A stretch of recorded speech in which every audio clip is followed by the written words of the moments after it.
చాలామంది సెక్స్ పరంగా ఎలా ఉండాలి ఏంటి అనేది తెలియక అయోమయంలోకి వెళ్ళిపోయి డివోర్స్ వరకు వెళ్ళిపోతున్నారు.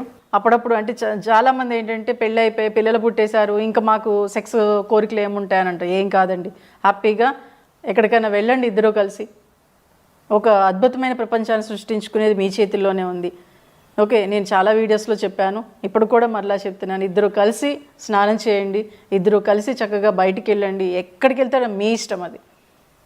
ఓకే, ఎప్పుడైతే కలిసి స్నానం చేశారో ఆ వాటర్ అలా మీలో పడుతూ ఉన్నాయో మీ ఇద్దరి మధ్యన అటాచ్మెంట్ అనేది మరింత అద్భుతంగా ఉంటుంది. అలాగే చాలామంది జెంట్స్ ఏం చేస్తారంటే, అరే నా భార్య నాకు సహకరించట్లేదు, ఇష్టమైన భంగిమలో ఉండటం లేదు అని చాలామంది జెంట్స్ కంప్లైంట్ చేస్తూ ఉంటారు.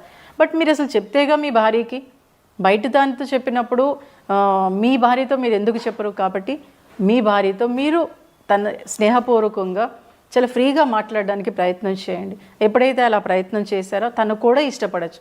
అంటే కొన్ని భంగిమలు భార్య ఇష్టపడకపోవచ్చు, అప్పుడు మీరు స్మూత్గా సున్నితంగా చెప్తే తను కూడా యాక్సెప్ట్ చేస్తుంది.